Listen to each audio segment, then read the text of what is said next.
दादा, तुम्ही अंतिम आंदोलन असेल अशी घोषणा केली आहे. वास्तविक पाहता तुम्ही अशी घोषणा यापूर्वी कधी केलेली नाही आहे. परंतु आज जी परिस्थिती आहे, हे सगळं आंदोलन होत असताना 29 ऑगस्टला आपलं आंदोलन होऊ नये यासाठी राज्य सरकारचे कोणी प्रतिनिधी आपल्या संपर्कात आलेत का, किंवा आपल्या ज्या काही मागण्या आहेत त्या संदर्भात सकारात्मक चर्चा काही होतीये का, असं आपल्याला वाटतंय का? नाही, माझी यावेळेसची तयारीच नाही आहे सकारात्मक चर्चा करायची. 3 वर्ष सकारात्मकच केल्यात. कधीतरी मलाही कठोर बनावं लागणार आहे, माझ्या समाजाला पण कधीतरी कठोर बनावं लागणार. आमच्यावरती जे संस्कार मराठा समाजावरती झालेत त्या संस्काराप्रमाणे आम्ही चाललो. आपण नाही म्हणत का एकदा माफ केलं, दोनदा माफ केलं, तीनदा माफ केलं.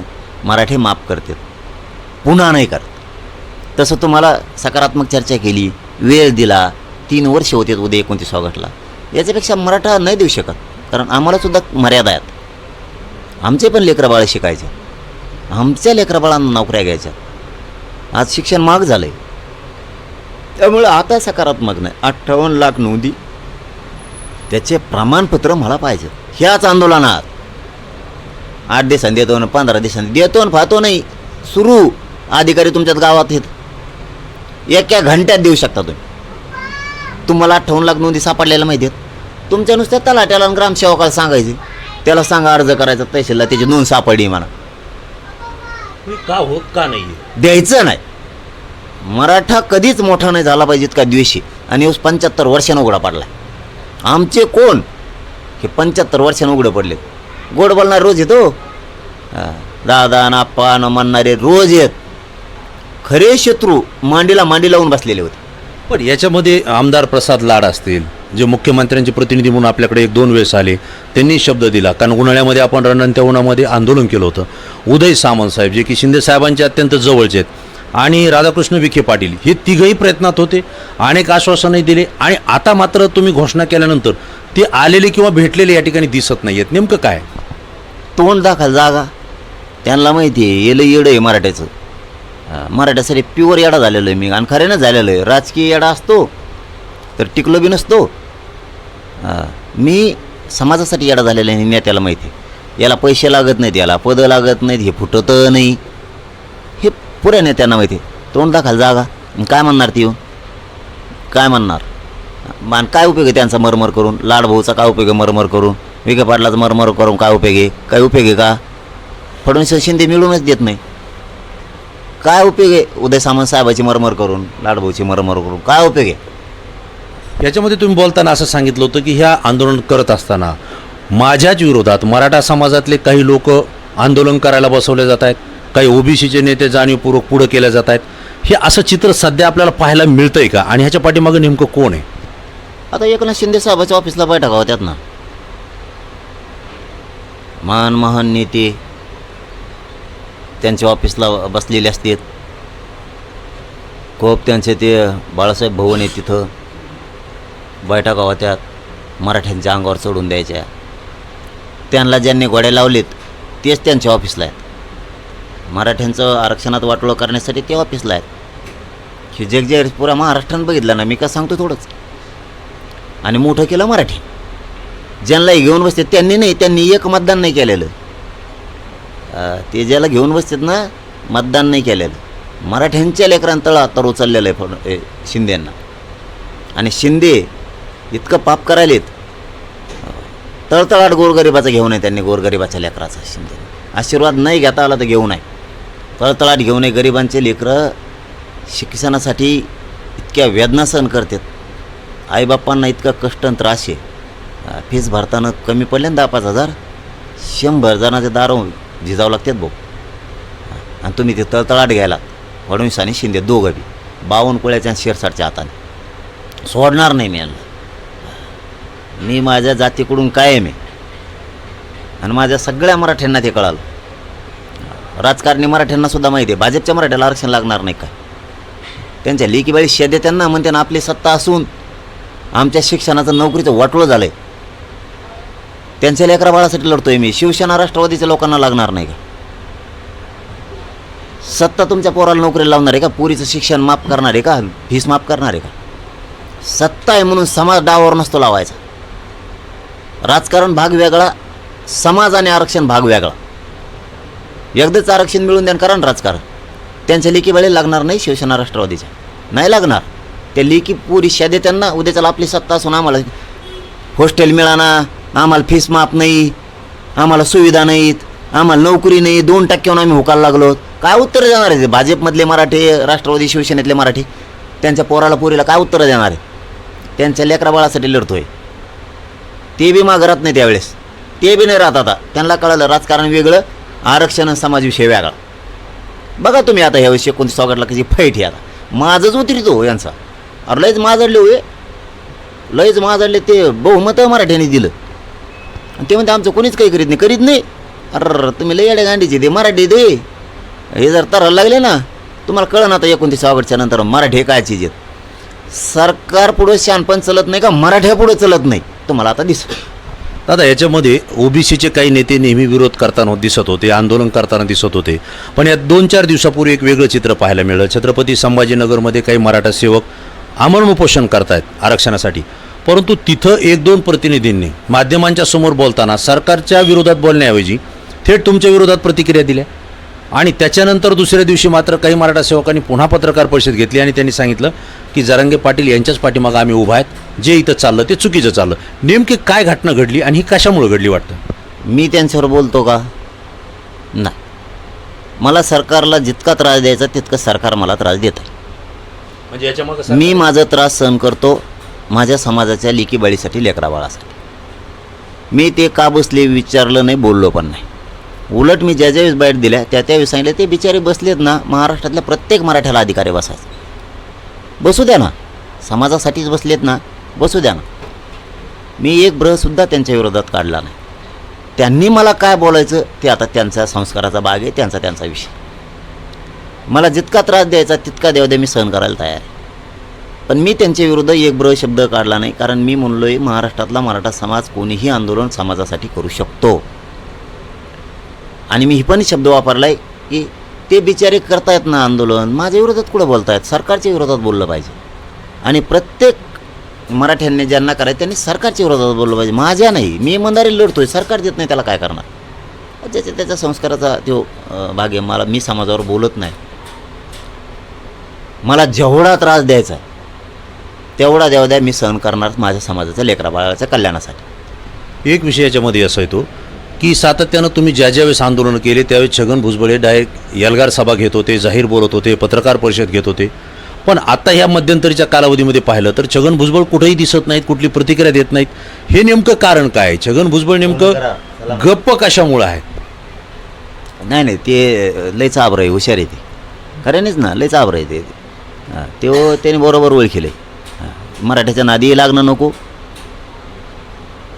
राज्यघटनेच्या नियमाप्रमाणे मराठ्यांचं आरक्षण आहे म्हणजे सापडलेल्या नोंदी, त्याला चांगलं हे कळतं आहे. त्याच्या लक्षात आलं आहे उगाच हे मराठ्याच्या नादी लागून आपलं राजकीय करिअर बरबाद करून घेणं नको. गुतलंय नेलाच्या 52 गळ्यात, ते 52 आणि ते लफडं म्हणतोय देवा. आता ते खुश आहे, आता हसतोय, खणाखण हसतो. तुम्ही इतका 3 वर्षात हसल्याला बघितला तो खळखळून हसतोय मोकळा.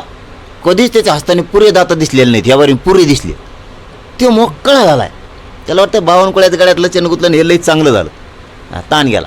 ती जर अर्धी फिरदी पेत असला ना आता फुल आणि तसं टंगाट टेन्शन फ्री. आणि 52 फोन करून सांगत असेल तू जर 2 असला 4 हाना आता झोप पिऊन. त्याने बरोबर ओळखलं मराठी अंगावर घेणं सोपं नाही, घ्यायचं नको. आणि त्याने घेतली त्याची वाट लावलीच मी, हे पण सांगतो त्याला. दादा 29 ऑगस्टला तुम्ही अंतिम आंदोलन आणि तीव्र आंदोलन करतात. काय असेल आंदोलन, कशी दिशा असेल या आंदोलनाची? शांततेत. मी समाजाला शांततेतच मिळून देणार. समाज शांततेतच मी मोठा करणार. आम्ही क्षत्रिय आहेत, आम्हाला कोणत्या टायमाला कोणचं लढायचं ताबडतोब कळतं. ही शांततेत होणार, कुठं दगडफेक जाळपोळ होणार नाही. पण मराठी शांततेत आंदोलनात राहणार आणि मराठीने पण शांततेत राहायचं, एकदम शांततेत राहायचं. मी आहे ना तुम्हाला मिळून द्यायला, तुम्ही कम काळजी करता? तुमच्या लेकराबाळाला सुखाचे समाधानाचे दिवस आणायला मी आहे ना, तुम्ही काळजी नका करू त्याची. तुम्ही फक्त सगळे मराठी नोकरदार वर्गापासून सगळा, सरकारी नोकरीत असणारा, खाजगी नोकरीत असणारा, तुम्ही व्यवसायात असणारे, तुम्ही राजकारणी मराठी, शेतकरी मराठी, शेतमजूर मराठी, तुम्ही फक्त आंदोलनाला भेट दिली तरी मला बस. फक्त मराठ्यांनी एवढ्या वेळेस आपण आपली गाडी सुरू करून आंतरवल्ले भेट द्यावा. शेवटची लढाई आपल्या समाजाच्या महाराष्ट्रातल्या लेकराबाळाच्या कल्याणासाठी. गाडी घरी ठेवू नका. काय मोठे पण नाही त्याच्यात तुम्हाला. तुमचा 1,000-500 रुपयाचा डिझेल जाईल, 1,000-500 रुपयाचं पेट्रोल जाईल. आपण आपली गाडी सुरू करा, आंदोलनाला फक्त भेट द्यायला. काहीच मागितलं नाही तुम्हाला, मी मागत बी नाही. तुमच्या हातात जे आहे तेवढंच तुम्ही करा. आपण आपल्या घरातल्या गाड्या सुरू करा आणि आंतरवल्ले भेट द्या. तुम्ही शेजारची गाडी इथं फक्त त्याला म्हणा तू प्लीज घेऊन चल, आम्हाला नको बसून देऊ बा. आणि जवळपास प्रत्येक घरात गाडी आहे मराठ्यांकडे. आपण आपल्या सुरू करायचं, कोणाला पैसे मागायचे नाहीत, वर्गाने मागायची गरज नाही. आपण आपल्या सुरू केले की निघाले. काही म्हणायची गरज आहे काय, हेऊ नाही आला आणि तेऊ नाही आला आणि मग कसं. प्रत्येकजण स्वतः आंदोलक व्हा, प्रत्येकजण मराठा सेवक व्हा, प्रत्येकजण स्वयंसेवक व्हा. स्वतःच गाडी सुरू करायची आणि स्वतःच निघायचं. ऑटोमॅटिक शेजाऱ्याला लाज वाटत.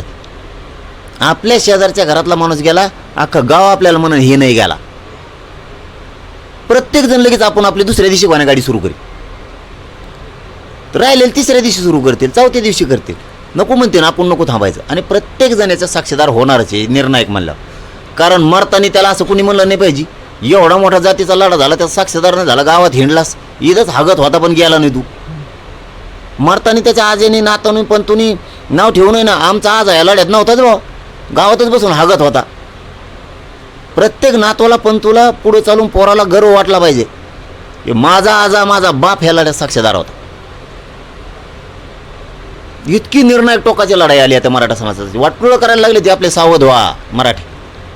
तुमचा हक्काचा असून तुम्हाला द्यायना तर बिना हक्काचं काय देणार आहे ती. नोंदी असून रद्द करायलेत. मराठ्यांनी खरबडून जागे व्हा. सोपं समजू नका. राजकारण नंतर बघू. राजकारण कुठं चाललं नाही, 12 महिने त्याची कुठं जाणार राजकारण. आणि तुम्ही गरिबासाठी लढल्यावर राजकारणी मराठीच्या मागे हेच मराठी राहणार आहेत गरिबाचे, झाला विषय. घरी राहून काय करता मग. तुमचं राजकारण बंद नाही पडलं ना, मराठ्यांचं बंद पडलं डायरेक्ट शिक्षण आणि नोकऱ्या. राजकारणाला काय ह्या वर्षी नाही तर पुढच्या वर्षी, त्या 5 वर्षाला नाही ह्या 5 वर्षाला. ते कुठं चाललंय, कुठं जात नाही ते. त्याच्यातले खमके आहेत आपले लोक. हे आधी मिळून द्या. हे तुमच्या लेकराबाळांचं कल्याण आहे. ह्यो एका फटक्यात 50% विकास. एका फटक्यास नोकरी शिक्षणात पोरगं गेलं, पोरगी गेली की सुधारलं, घरच सुधारलं. ते दिलं सोडून.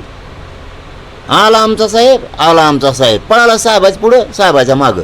साहेबाचं पॉम्पलेट एका हातात की त्याचं पोरगं फीस भरायला पैसे नाही, साहेबाचं मागं तर रोज. हे महाराष्ट्रात थोडं थांबवा. आधी राजकारणी मराठी आणि गरीब मराठी दोघं मिळून जातील, एकदा आरक्षण द्या. राजकारणावले राजकारण करतील, गरीब मराठी तुमच्या मागं. एकदम सोपा संदेश. दादा तुम्ही परत एकदा आमरण उपोषण करताय. तुमची तब्येत व्यवस्थित नाही, डॉक्टर सांगतायत आमरण उपोषण करू नका. आणि मराठा समाजाची, तमाम समाजाची भावना अशी आहे की जरांगे पाटलांनी आमरण उपोषण सोडून कोणतंही आंदोलन करावं. परंतु नेमकं तुम्ही आमरण उपोषणच का. ते लय येड्या भाव का जे नाव ते उपोषणाशिवाय भेटच नाहीत. ते उपोषणाला लय भेट येत. त्याच्यातल्यात मराठी इतके ताकदीने येतात. मराठी गावं बंद करतात, तालुके जिल्हे बंद करतात. आणि मी इकडं उपोषणाला बसलेलो. मग ही होती दुहेरी ताकद. मग सरकारला गल्लीत हिंडणं बी परेशान होती. गाडीसुद्धा बसून देत नाहीत मराठी. मग याला गाडीसुद्धा यांची अशी फजी देते. मग याला पळायला जागा नठूत मराठी. उपोषणाशिवाय मिळत नाही. आणि मला धिंगाणा करायचा नाही. मला समाज त्या दिशेने नाही न्यायचा. समाजाचं वाटोळं करून मला काय मिळणार. मला मोठं करायचं ना त्यांना. सरकार खोटे गुन्हे दाखल करत आहे, याला आपला नाविलाज. माझा बिन समाजाचा. नुसतं शांततेत उभं राहिलं तरी गुन्हे दाखल करतात. आणि काय भ्यायचं त्या गुन्ह्याला. मग तुम्ही शांततेत उभं राहिलं तरी गुन्हे करताय, उपोषण केलं तरी गुन्हे करताय. आम्ही आमच्या गावात पाठिंब्याची रॅली काढली. रॅली शांततेत नुसतं गावाला येडा घालून एका जागेत समारोप केला तरी गुन्हे दाखल. आणि मग तुम्हाला काय मोजायचं आणि तुमच्या गुन्ह्याला काय मोजायचं. मराठी मग आता त्या मनस्थितीत आली. काही दगड नाही आणला तरी गुन्हा, शांततेत उपोषण केलं तरी गुन्हा, ठे आंदोलन केलं गुन्हा, साखळी उपोषण केलं गुन्हा. आणि मग तुम्हाला काय मोजायचं म्हणजे होऊ दे गुन्हा. मग होऊ दे काय व्हायचं. मग तुम्ही दुहेरी अडचण सरकारसमोर आणताय. एक तर आंतरवली सराटीमध्ये आंदोलन करणार म्हणून सांगताय, आणि दुसरीकडं मुंबईच्या आझाद मैदानाची तुम्ही परवानगी घेताय. वेळ आली तर तिथंही जाईल असंही सांगताय. म्हणजे सरकारची या ठिकाणी मोठ्या प्रमाणात कोंडी होते. नेमकं आंदोलन कुठं होईल. आंतरवालीचे 29 ऑगस्ट मुंबईत जाणार आहेत आम्ही. नाही ऐकल्यावर का डाव टाकला की गेलं. डाव का टाकला सरकारने, आंदोलन अंतरवालीतच होणार, पण डाव टाकलं तर माया पुढं मराठी जाणार. मी तुम्हाला हे पण खात्रीने सांगतो. माझी जात इतकी भयंकर आहे ही मी पूर्ण ओळखते. ती जवळ शांत राहायची तवरच राहते. एकदा संयम तुटला ना, सरकारने डाव टाकला की मराठी मुंबईकडे निघलेच म्हणून समजायचं. त्याला मान आविलायचं. फक्त तुम्ही डाव टाकायचा नाही. माझ्या पोराला बोर्ड बी लावायचं नाही. बोर्डसुद्धा महाराष्ट्रातल्या लेकराला जर एखाद्याला काठे फडणवीसला लय ना आधी नळ्या फिळ्या बंदुकी फंदुकी घेऊन पळायच्या फुकण्या घेऊन येतं बघा. ते एकदा झालं रक्ताच्या थारोळ्यात आमचा चिखल केला माया माऊलीचा तुम्ही. आता माज नाही करायचा फडणवीस. एकदा झालं माझ्या एका बी पोराला बोट बी लागतं कामा नाही, कुठं काठीसुद्धा डवचेल नाही पाहिजे. तुम्ही डाव टाकला की मग मी मुंबईला जाणार. नसता आम्ही शांततेची दमोरूच तर उठत नाही. मराठ्यांनी मला मेल्यावरच घेऊन जायचं मुंबईला. मी आहे जीवदान करायला तुमच्यासाठी. मी कशाला आहे, मी आहे. आम्ही 2-4 दिवसापासून पाहतोय आंतरवली सराटीमध्ये सुद्धा आंदोलनाची जय्यत तयारी सुरू आहे आणि अशाच पद्धतीनं मुंबईतले मराठा सेवक सुद्धा आझाद मैदानावरची जय्यत तयारी त्या ठिकाणी करतायत. गेल्या वेळेस जे झालं ते यावेळेस मुंबईमध्ये आम्ही होऊ देणार नाही, चांगली व्यवस्था करू, नियोजन करू, असंही ते बोलतायत. त्यामुळे सरकारसुद्धा अडचणीत आलं की नेमकं आंदोलन कुठं होतंय आणि कसं होतंय. ही जी परिस्थिती पाहिली तर किती मराठा समाज या आंदोलनामध्ये सहभागी होईल असं यावेळेस तुम्हाला वाटतं?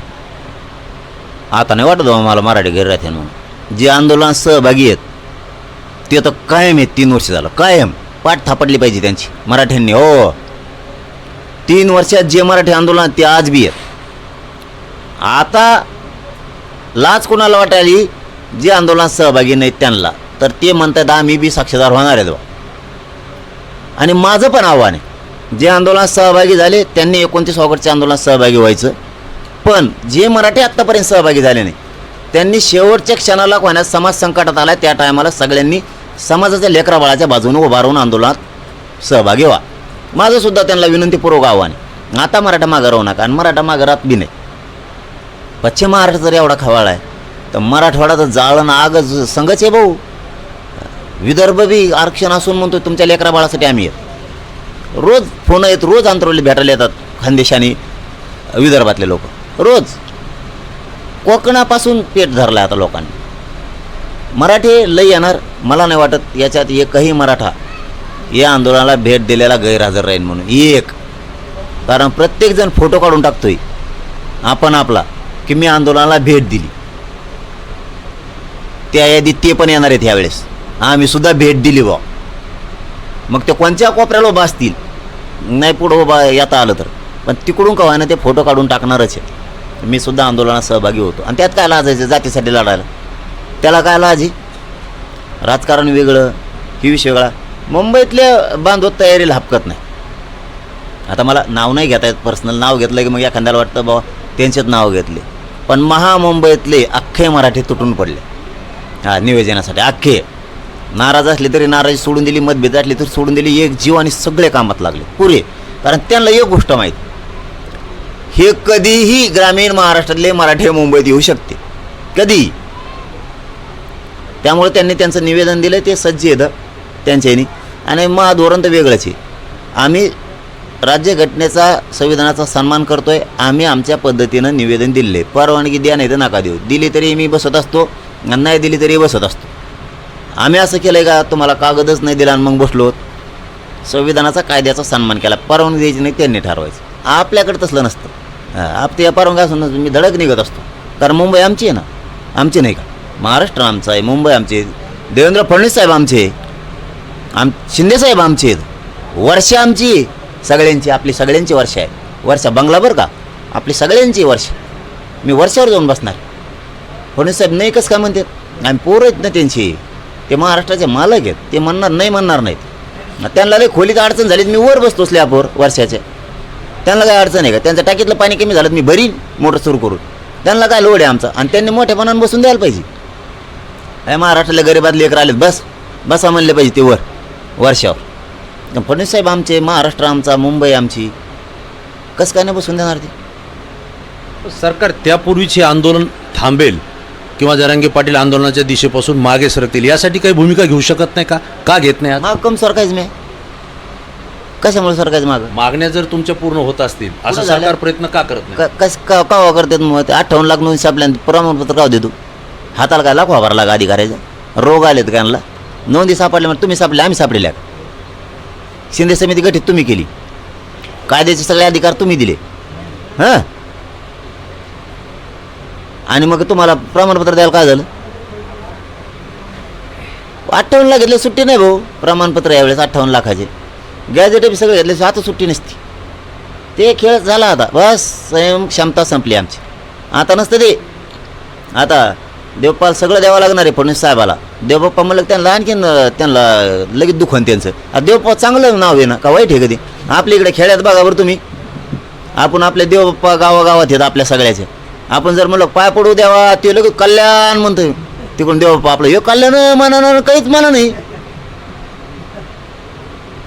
दादा याच्यामध्ये 2 प्रश्न राहिलेत माझे. एक प्रश्न असा आहे की 28 तारखेला रक्षाबंधन आहे, राखी पौर्णिमा आहे आणि त्या दिवशी तुम्ही बैठक बोलवली, 29 तारखेला आंदोलन करतायत. यामध्ये हजारो माता भगिनी ह्या अंतरवली सराटीमध्ये येणार आहेत रक्षाबंधनसाठी. काय तुम्ही रक्षाबंधनचं या बहिणींना भेट देणार आहेत? त्यांचे लेकरं बाळ सुखी समाधानी होण्यासाठी मी माझा जीव त्यांच्या पायावरती ठेवू शकतो. माझं द्यायला काही नाही, माझं द्यायला काय नाही, माझ्याजवळ ना रुपया आहे ना काय आहे, पण त्यांचे लेकीवाळी लेकरं बाळ सुखी करण्यासाठी मी माझा जीव पणाला लावू शकतो. हे दान मात्र त्यांच्या त्या दिवशी ताटात देऊ शकतो, एवढं दान देऊ शकतो. दुसरं माझं खरंच काही नाही, उघडा आयुष्य माझं मोकळा आहे. मी कोणाला रुपयाची नाही मदत करू शकत. फक्त तुमचं दुःख मात्र मी वाटून घेऊ शकतो, तुमच्या वेदना मात्र मी 100% वाटून घेऊ शकतो. तुमची लेक मोठी व्हावं, तुमचं पोरगं मोठं व्हावं, त्याचा सुखी संसार व्हावा, ते आनंदी जागावं, त्याने बी एशीत बसावं, त्याने बी 4 व्हीलर गाडीत बसावं. आईबापाच्या वाट्याला आलेलं कष्ट तुमच्या लेकाच्या लेकीच्या माध्यमातून तुमचं स्वप्न मोठं होण्याचं, श्रीमंत होण्याचं पूर्ण व्हावं हे मी करू शकतो. तुम्ही मला राखी बांधता आणि त्यावेळेस माझ्याकडे देण्यासारखं तुम्हाला काही नाही. तुमच्या लेकरं बाळ सुखी करू शकतो एवढं देण्यासारखं आहे. माझा जीव तुमच्या समाजाच्या पायावर ठेवला आहे, बाकी काय माझ्याजवळ द्यायला. दादा यापेक्षा एक प्रश्न वेगळा आहे. घुले हत्या प्रकरणामध्ये बीडमध्ये एक आंदोलन झालं आणि मुंबईहून ॲडव्होकेट गुणरत्न सदावर्ते हे स्वतः त्या आंदोलनात सहभागी झाले, परंतु ज्या ठिकाणी त्या आरोपीवर कारवाई करावी ही मागणी करण्यापेक्षा ते तुमच्यावर जास्तीचं बोललेत. तुम्हाला काय वाटतं, हे आंदोलन खऱ्या अर्थानं न्याय देण्यासाठी होतं, आरोपीसाठी होतं की तुम्हाला टार्गेट करण्यासाठी होतं? ते कशासाठी होतं मला नाही माहिती, पण मग काय वाकडं करू शकत नाहीत. कोणी आला आणि बोलला तर मग काय वाकडं करू शकत नाहीत आणि मी मोजित नाही त्यांना. आणि चल काय करतो, काय करणार ते 7,35,000 मराठा एकट्या बिडात आणि एका बाजूने सगळा काय करणार आहे तुम्ही आमचं. ते तुम्ही साधिलं आधी 30-35 वर्ष तुमचं साम्राज्य होतं तेव्हा मराठ्यांचेच मतं घ्यायचे, मराठ्यांच्याच जीवावर राजकारण करायचं, मंत्री व्हायचं आणि मराठ्यांचेच मुर्दे पाडायचे. ते संपलं. आता मराठ्यांना कळायलं आपली जात गोड बोलून संपवलीत. मांडीला मांडी लावून बसणारा शत्रू आहे, फक्त गोड बोलतोय हे मराठ्यांना कळालं. काय वाकडं करणार तुम्ही आमचं. हां तुमचं लेकरू मेले, आरोपी शिक्षा झाली पाहिजे, ह्या मताचे संस्कारी मराठी आम्ही 100%. त्या घुले कुटुंबियाला 100% न्याय मिळाला पाहिजे, आरोपी कोणत्याही जातीचे असो. ही खानदानी अवलाद आहे आमची मराठी. समर्थन तुमच्यासारखं नाही करणार आम्ही. संतोष भैयाच्या प्रकरणात आरोपीचं समर्थन करणारे तुम्ही, आम्ही नाही करणार. आम्ही तुमचं लेकरू गेलं ना, तुमचा पोटचा गोळा गेला ना, आरोपीला शिक्षा झाली पाहिजे ह्या माताचं. तुमच्यासारखे नाहीत अशी त्यातल्या टिकाण फकान मी मोजित नाही आणला. आणि यांच्यामुळे तर त्यांना भोगायची वेळ आली दोघाला. त्या बहीण भावाला वेळ आली नाही, हे असल्या डाबड्या डोबड्यामुळेच आली. जे माणसात माणसं नाही राहिले, या पडलीच्या 2 मुळंच नाही राहिले. एक टोळी चाली तर धान्य आहे, त्याच्यामुळेच माणसात माणसं नाही राहिले. नाही तर मराठ्यांचं आणि त्या वंजाऱ्याचं खूप संबंध चांगले प्रेमाचे माया दयाचे होते. गोपीनाथराव मुंडेंनी त्या काळात त्या मुंडे साहेबांनी जे केलं ना, जी वाटचाल केली ना, गोरगरीब खचल्याला पिंचल्याला वरही काढायचा, चांगल्या प्रवाहात आणायचा, यांनी पुरा दिदारा करून टाकला. त्या माणसानं समाज घडवला, पुढं न्याला आणि यांनी तो समाज मोडीला खंडाण्या मर्डर बलात्कार पैसे कमायच्या नादात पुरा मोडून टाकला. एकही जातीचा माणूस त्यांना नीट म्हणत नाही. एकाही काय बोलायचं धाडस करतात काय नाही करीत, फक्त एवढंच. आता आम्ही नाही गिनीत, आता मराठी नाही गिनीत. तुमचे दादागिरी तुमच्या घरी तिकडं, शहाणपण नाही करायची इकडं. कालच त्यांनी एक इकडं माणूस मोडून टाकलाय, हात पाय त्याचे पुरे. कालच आमच्या SP साहेबांनी काल उचलले. 8 दिवस त्यांनी गुन्हा दाखल नाही होऊन दिला. त्यांनीच तिकडून इकडं. म्हणजे कोणाबद्दल बोल? अरे धाने, त्याच्या लोकांनी त्याच्याच जातीचं एक खेकाडका काहीतरी आडनाव, खेकाडका काहीतरीच त्याला मारलंय, हात पाय मोडले त्याचे पुरे. ते अंतर्वेल झालं. ते मग नीट झालं, दवाखान्यातून जगून आलं. ते म्हणलं आता गुन्हा दाखल होऊन द्यानात, आरोपी अटक करणार. आणि ते दोघं फोन करतात अटक करू नका म्हणून. मी नाही का त्यांच्या जातीत. म्हणलं तो काय झालं सांगतो तो. आता मी काय माझ्या दारात आला म्हणल्यावर मी जात बघत नाही ना.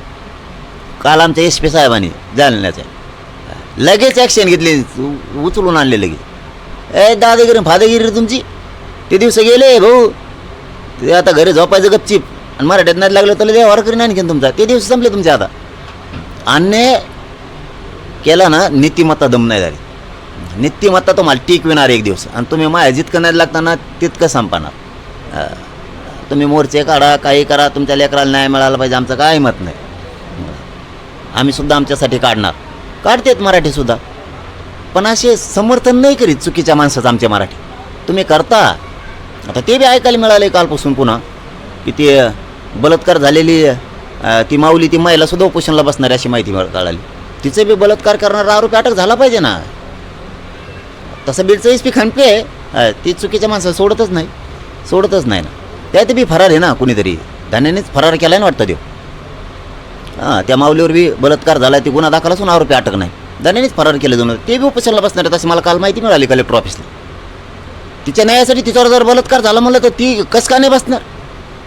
तिलाही न्याय मिळाला पाहिजे ना.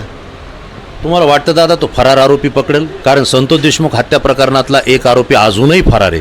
तो अजून पोलिसाला सापडता आला नाही, तर हा आरोपी सापडेल?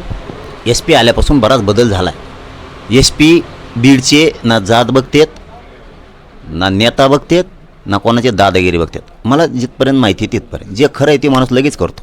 लगेच सोडत नाही तो माणूस, लगेच करतो. तसं त्या माऊलीवर बलात्कार झाला आहे आणि जिल्ह्याचे मालक ते आहेत. त्यांच्याकडे जबाबदारी. कोणाच्या तरी बहिणीवरती बलात्कार झाला आहे, ते SP त्याला अटक करणार. तू कोणत्या बिळातलं म्हणा, कोणत्या बिळातलं SP त्याला टंगळ्या धरूनच ओढून आणणार बीडचे SP. सोडत नाहीत. कारण ते बी कुटुंब, मला कालच ऐकायला मिळालं की तेही कुटुंब मरायच्या तयारीला आहे. आता ते बी उपोषणाला बसायला लागले. तुम्ही परळीच्या टोळीचा बार बार उल्लेख करताय. चंद्रशेखर बावनकुळे यांनी सुद्धा परळीच्या टोळीचं ऐकूनच हे केलं असं म्हणताय. हे सगळं जे काही चाललंय हे परळीच्या टोळीमुळेच महाराष्ट्रात होतंय असं वाटतं? परळीच्या टोळीचा तुम्ही उल्लेख करताय. चंद्रशेखर बावनकुळेंना सुद्धा परळीच्या टोळीनं सांगितलं म्हणून त्यांनी व्हॅलिडिटी रद्द करण्यासाठी पत्र दिलं म्हणताय. हे सगळं त्याच टोळीमुळे होतंय असं म्हणायचं आहे का आपल्याला? पण त्यांनीच नीट वागावं ना. होतंय म्हणजे काय, आता मराठा एक झाला, पहिल्यांदा नव्हता. त्यावेळेस यांचं साधत होतं. हे का मान्य करायलेत? परळीच्या टोळीनेच प्रमाणपत्र रद्द करायचं सांगितले बावनकुळ्याला. मराठा एक झाला म्हणून. कारण मराठ्यांचे मतं राज्य लेवलवर पाहिजेत, सत्ता जाऊ शकते ना. मग राज्यातले मतं महत्त्वाचे का परळीचं महत्त्वाचे, हे राजकारण्याला चांगलं कळतंय आता. त्यामुळे त्यांच्या सांगण्यावर केलं. चूक पण दुरुस्त करायला म्हणले, आमची झाली चूक, केलं आम्ही ते. पण यांनासुद्धा कळायला पाहिजे, या दोघाला बी परळीच्या, की ज्या मराठ्यांच्या जीवावरती आपण राजवैभव कमवलं, मराठ्यांनी बिना शर्त हमेशा भरभरून मतं दिली, त्यांच्या लेकराबाळाच्या आयुष्याचं का आडवं पडायचं? मग आपण जर त्यांचे आज मंत्री झालोत, आमदार झालोत म्हणून जर त्यांच्या लेकराबाळाला आपण रोखणार असलोत, अन्याय करणार असलोत, तर उद्या मराठीसुद्धा आपल्यावर अन्याय करणार, राजकारणातून आपल्याला संपणार. कारण चांगले चांगले मोठमोठाले गडं संपलेत, मोठमोठाले रावणासारखे सुद्धा हे कोण आहेत? मराठी मतात संपून टाकतील यांना. ठेवणार नाही, साधा पुढे येऊन जाईल, साध्यातला साधा. आमच्या लेकरावर अन्याय होत असताना आम्ही तुमचा अन्याय सहन करायचा?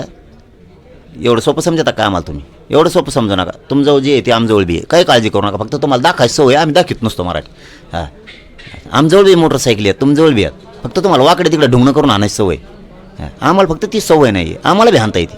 हां, तुम्ही कोयते फेते करता भाषा सगळ्याजवळ सगळं आहे. तुम्हाला फक्त दाखायची सवय. मराठीजवळ सही आहे. मी एवढे सोपे नाहीत ना आम्ही बी. तुम्ही तुमचा अन्याय 100% मोडणार. त्याच्यापेक्षा तेच बदलले पाहिजेत.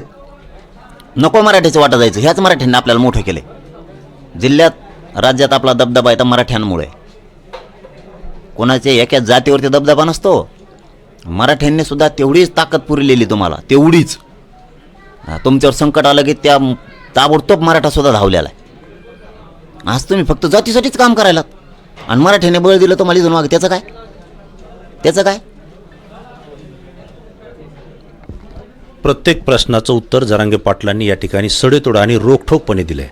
दादा, DS न्यूजच्या माध्यमातून महाराष्ट्रातल्या आणि मराठी प्रेक्षकांना आणि विशेषतः आपल्या आंदोलकांना आपण काय आवाहन कराल? DS चॅनलच्या माध्यमातून माझं मराठा समाजाला एवढंच म्हणणं आहे की बाबा हो, मी तुम्हाला कधी काय मागत नाही. तुमच्या लेकराबाळासाठी झटतोय. फक्त प्रत्येक घरातल्या मराठ्यांनी आपण आपली गाडी मोटरसायकल सुरू करावं प्रत्येकानं आणि आंदोलनाला भेट द्यावं. शांततेत यावं, शांततेत जावं. गाड्या दम्माने हाणं. कोणाला इजा नाही झाली पाहिजे, कोणाची गाडी पडली नाही पाहिजे. सुरक्षित गाड्या लावायच्या. थोडं लांब पायी यायची वेळ आली तरी शांततेत यायचं. गाडी सुरक्षित असल्यावर टेन्शन फ्री असतं. तसं आम्ही पण इथं व्यवस्था केली. ह्यावेळेस आम्हीसुद्धा तडे जंग व्यवस्था केली. कारण काही पोरं ही इथंच राहणार आहेत. मग पाऊस आल्यावर धावपळ होती त्यांची. आम्ही वॉटरप्रूफ मंडपच टाकला सगळा, भला मोठा. पत्रे फित्रे टाकून टाईट केलं आहे सगळं. कारण इथं राहणार आहेत. काही बांधव नोकऱ्या ओली आहेत, व्यवसाय ओली आहेत, शेती कामातले आहेत. मग ते भेट देऊन जाणार, येणार जाणार असं करणार. काही इथंच राहणार आहेत. त्यामुळे यावेळेस फुल तयारी केली. मार्केट कमिटीला तिकडं पण जवळपास 70-80 एकर कालपासून JCPने नीट करणं चालू आहे पार्किंगसाठी. म्हणजे सुरक्षित होतं. इकडं समृद्धी वाटेल मंगदारी दादाचं, तिथं त्यांची व्यवस्था सुरू आहे करणं. जेवायसाठी इथं 2-4 एकर इजूबाईच्या समोरच राहणे, तिथं जेवणाची व्यवस्था. गाड्या सुरक्षित लावायच्या. निवांत पायी जायचं. गर्दीत गाडी घातली की पुन्हा ट्रॉफिक काढायला त्याला पटांगणाला मस्त लावायची. सर्व्हिस रोड आहेत त्याला मस्त लावायची. सुरक्षित गाड्या लावी जायच्या.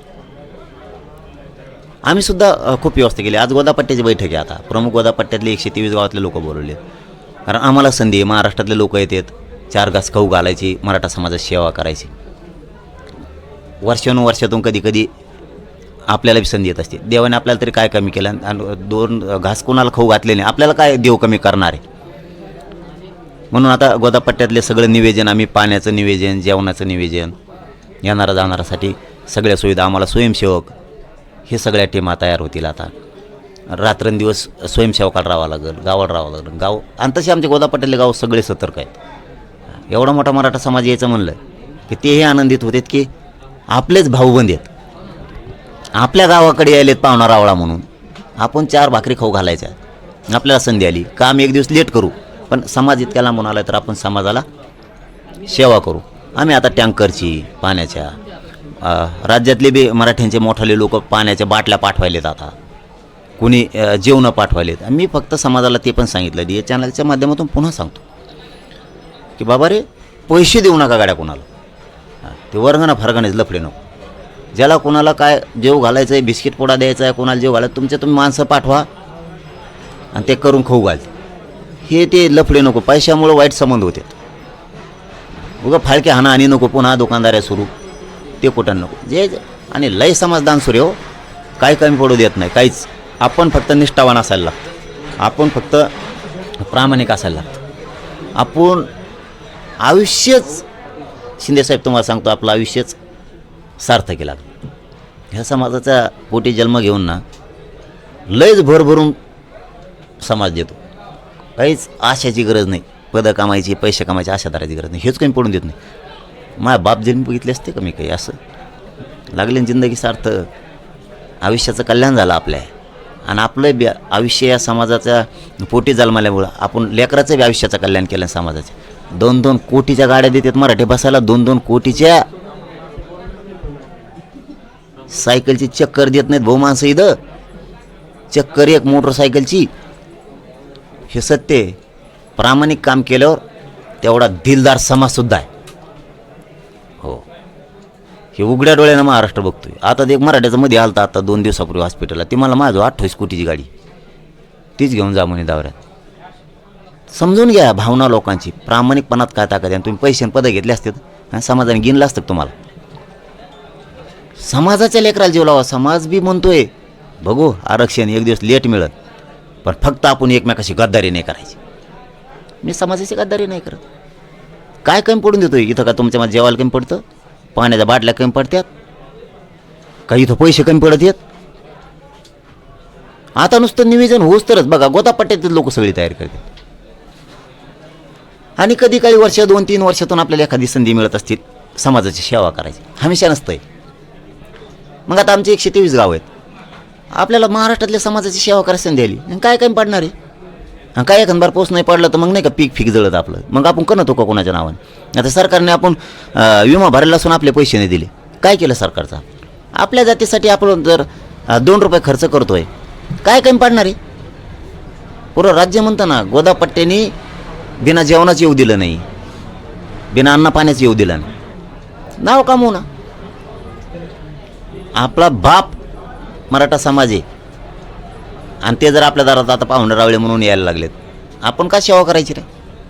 रात्रंदिवस बघा तुम्ही गोदापट्ट्यातले पोरं जागे राहणार. हां, पलीकडून गेवराई आहे, इकडून आंबड घनसांगवी आहे, पैठण आहे, तुटूनच पडते.